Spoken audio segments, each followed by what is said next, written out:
That's what the definition of R naught is. As long as it's greater than 1, anything greater than 1, it's exponential.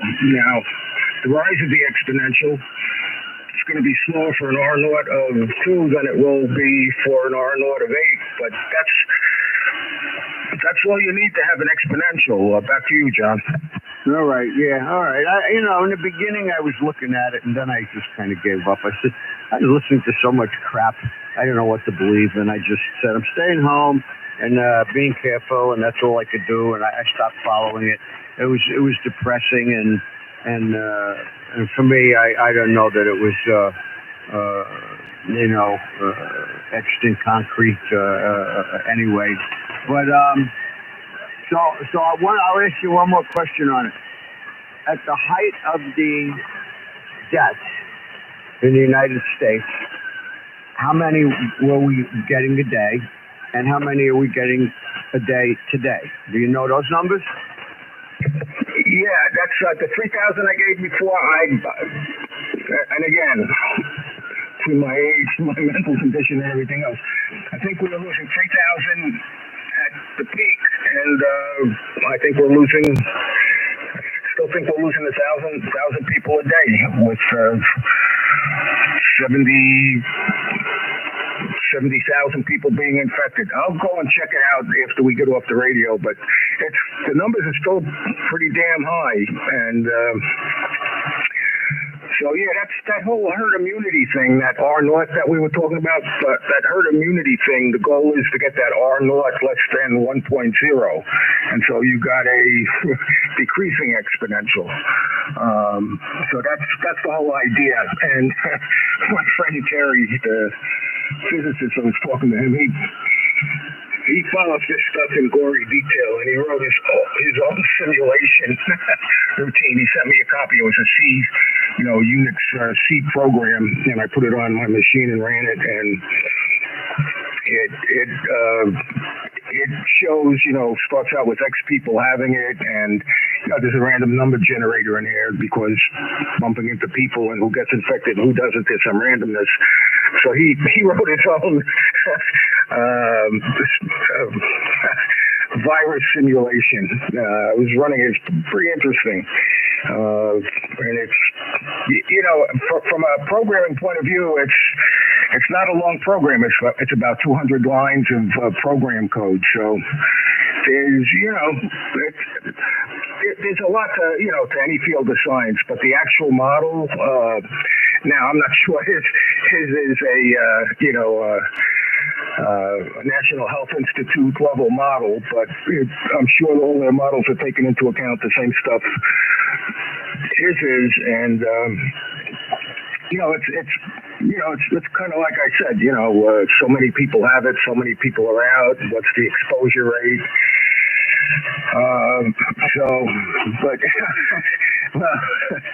Hopefully, let's see, what is it now? It's like the middle of April, so hopefully sometime in May we'll get together, and I'm happy to visit you. You can visit me. We could do both. And I guess you're still on for May 15th with Dino and Lorraine. Is that right, John? Yeah, well, that's what they want to do, and I said, well, we'll see when May 15th comes along, but if there's nothing to get in the way of that, yeah, I said, okay, you want to do that.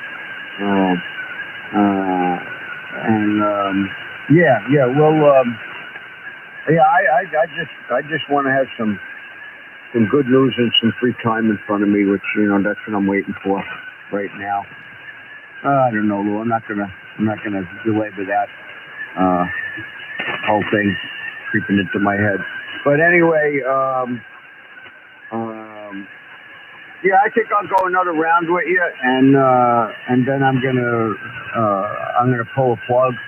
I got some leftovers from yesterday. I'm gonna heat up, and maybe I'll watch the news just to get some news on the virus instead of watching Star Trek. I don't know. I'll see. But so I'll throw it back to you, Lou. I think I'm getting ready to hit the road here. K2FP from AB2JA. All right, AB2JA, K2FP. Yeah, the band did quiet down quite a bit. So, but I had solid copy on you and Steve the whole night. So, yeah, well, there are times when we need the extra power, but I guess we didn't need it tonight. But to be honest with you, when I first turned the radio on, I was pretty sure it was going to be, we weren't going to be able to do anything tonight. But I'm glad that wasn't the case. All right there, Johnny. So we'll keep in touch. And when's your next appointment, John? I know you had. Yeah, I know you had those couple, and now you're seeing the urologist coming up, right? No, I got to go Friday to the other place, where they got to do their thing, and then next week I got to go get a blood test for the urologist on Monday, and then I got to go to the urologist on Wednesday. So I'm shot. Friday's not going to be pleasant, and neither will Monday or next Wednesday be. And then I just hope I clear those days with no other news of any negative nature. Then maybe I can, think about making some kind of plans. We'll go ahead. Yeah, okay, all right. So, and hopefully Friday will be, be a good report there, and keep our fingers crossed there. All right, Johnny. So, you may not watch Star Trek tonight. Although I think I'm not sure if we have. I don't know. I have Hulu and Netflix, and what I've been watching lately on YouTube. Now, YouTube is great. But I have now, I'm not sure, you may have it too. I'm not sure if I have it because Samantha got me got me a paid subscription for one of my Christmas presents. But you can put in science fiction movies, or if you want to concentrate on Armageddon type movies, you can do that too. And there are tons of them on there, but they're so horrible. It's hard to believe. Now they're paying actors, and the special effects aren't too bad, and the cinema. Not that I'm a critic, but they're putting some money into making these movies, but they're so freaking bad. And I'm not talking about old movies. I'm talking about stuff that was made within the last year or two. And there's just one company that, when I start a movie and I see this company, I forget what the name of the company is, but I say, they've got a reputation with me, so I just skip on to the next one. But I've gone through a lot of the ham radio. There's always more stuff to go through, but anyway, so that's maybe I'll just go back to the old basics. Star Trek sounds like a good idea. All right, Johnny, 73s, and we'll keep in touch. AB2JA, this is K2FP Clear. Yeah, all right, Lou. Yeah, good Q show. I was surprised too. I thought maybe we wouldn't make radio tonight because the band really was noisy. But you guys came way over it. 10 dB, 20 dB. You were up at 40 dB at one point.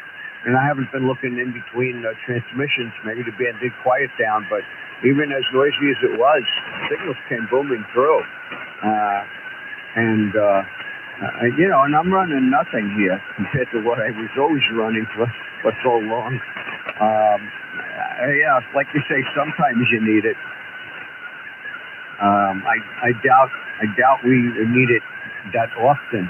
Got to have it because you do need it sometimes. But I'm peak forward to about 300 watts, about 140 watts average. Doing fine. I'm driving the amp with 25 watts. The amp is on tune. It's in tune position. I don't even have the high voltage on. So, it's sort of eye-opening to see, could have been doing essentially the same thing with a lot less power. Go ahead. Yeah, well, I think the antenna, you have a good location and a pretty effective antenna apparently. So I think that's half the deal. So, but there were times that we all had our amplifiers on and we couldn't hear each other. So, it depends on the conditions. But, list, I don't know, 5, 6, 7 times. Things have been pretty good. So maybe we're over the proverbial hump there. We can get screwed up once in a while, but the trend has seemed pretty good lately. So we'll keep our fingers crossed. All right, Johnny, take care, and we'll be in touch. This is K2FP Clear. All right, Lou, very good. Good QSO. And we'll be in touch. We'll keep in touch. I guess Cycle 25 is doing pretty good so far. And my friend John emailed me that he got through the technician manual already. In about a week, he's getting 100 on the practice test. He's moving on to general.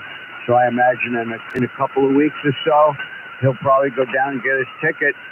And I don't know if he's ready to. I'm going to lend him stuff if he doesn't, to get the urge to run out and buy the 7300, because he loves the 7300, and he understands all of it. He's going, oh yeah, and it does this, and I read that, and it's got this architecture, and it revolutionized the radios, and I mean the guy knows it. Interesting guy, and he talks a lot. So when he gets on, we're going to have a really good QSO guy in there with us. I hope I hear him. He may go right over me, but you guys will hear him. So he's gung-ho. He's going for it. And, we'll have another guy in here. So, all right, Lou, 73s. I'll listen for any finals. Otherwise, this is AB2JA, say 73s, Lou, and QRT. Yeah, all right, John. Well, you're doing your job to keep ham radio alive and active, so kudos to you there. All right, John, take care. All right, 73, Lou.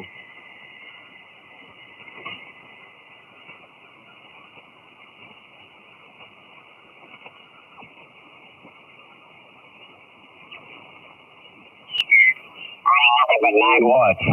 And I never said anything, but I did notice a couple times that it's, it was like around an S9 or whatever. And then there'd be somebody weak in there, and all of a sudden Dave would jump up to a 20 over. I'm like, well, that's just weird. And then all of a sudden he's back to an S9. And I guess I did. So I guess I indirectly noticed that. I think that happened a couple times, where his signal just jumped up all of a sudden, and then it was just back down to that. So running 9 watts obviously explains that situation. Over. Roger. I love it when someone calls him up, and they hear him talking, and he's 20 over, and they think he's in the States somewhere down the street from him, and he tells them he's in Middle England. I love it when he does that. And I'm trying to get him to put a 400-watt amplifier at the base of his crane so that he doesn't lose all. He's losing about 2 dB down his 1,000-foot coax, and another dB. He's losing about 3 dB getting from the shack to the antenna up at 150 feet. And if he puts a 400-watt amplifier at the base of his crane, then he's going to pick up about 3 dB, and give or take maybe 2 to 3 dB, and every little bit helps. So back over to Dave. Golf 0 Echo Victor Yankee for any comments. AC1DR. Yes, I know. Commercial transmitter that keeps coming on here. Can we drop down to 3785? Any problems, come back up here. 3785, okay? Okay, 3785. WD3 oh my God, WD3LC QSY.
You were seen the weed flag in front of that house and all of that other bullshit. You know, as a matter of fact, if you didn't know them personally, you'd never know they were gay. Clam bake. Rich, were they good looking? One of them was, yeah. One of them was super hot. The other one, you know. So the super hot one was a female, and the one that wasn't was a male. Yeah, I would imagine so. Well, you just got to get in a fight with the male and beat her up, and then you have a female, a hot one. That's the way it works. Well, you better be careful. Some of them are tougher than some men I've ever seen. She'll break a bottle over his head. Yeah, I don't think you'd want to mess with either one of these gals. They'd probably cut your throat. Up in Lansing, we had a couple of lesbians that lived next door to us, and I asked her if I could watch, and they said no. At least you asked.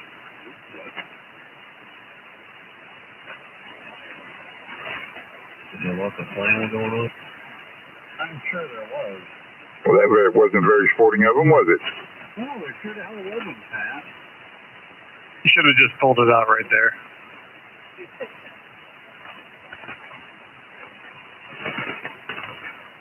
So now you're watching me, so, I told him I wanted to watch for educational purposes. yeah, to see how to do it right. Right, that's what I said. I said I need to learn how to do it properly.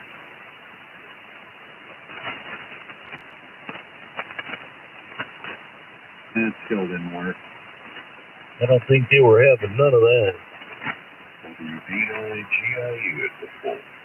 W4NKS. I'm heading out, guys. Have a good night. KM4GBK. N4FUX. WR4AB. Have a good one, Sean. Hey, we'll see you, Sean. Have a good evening, Sean. Hey, Rich, that's like up in Kennebog, Michigan, way up there in the sun part of Michigan, out in the middle of a cornfield. There was a drive-in out there called the Blue Sky. It was a triple X-rated drive-in, and we used to be out in out in the middle of the cornfield out there, and we watch the movie out there. Well, we found out that if it was for educational purposes, you could get in free, and you know what? They never did let us in. Yeah, because they knew you were a bunch of horny perverts. Yeah, because there was like 6 of us in a car.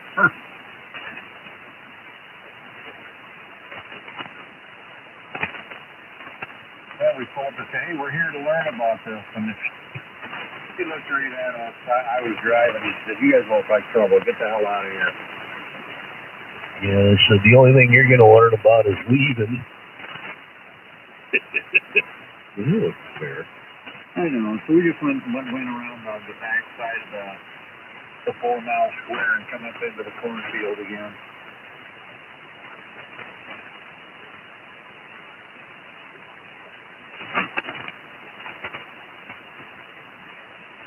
You ever watch John Holmes on a great big drive-in theater screen when he's got his pizza box going on? Holy crap. Yeah, that dude was a show in himself. Like a dang circus freak. Oh, Sean, they showed the girls calling up the pizza place, and he answers the phone. They said, we want the pepperoni pizza with the special pepperoni and the special sausage. And when he gets there, the pizza in the box with a hole in it with his junk in the box. Nice. I guess that's no worse than the popcorn box. And you know what's really funny? I don't know if you guys know this. You know that John Holmes was actually gay? He just did the X-rated stuff to make money. Yes, John Holmes was gay. He died of AIDS. I think he caught AIDS from some, bad actors. No, he was actually gay because he made, I forget how many gay porno movies. Oh man, I didn't know. Yeah.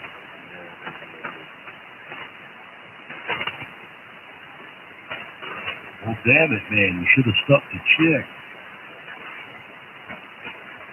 And then you got the hedgehog, Ron Jeremy, going to prison. Yeah, what a dumbass! He goes ahead and rapes somebody.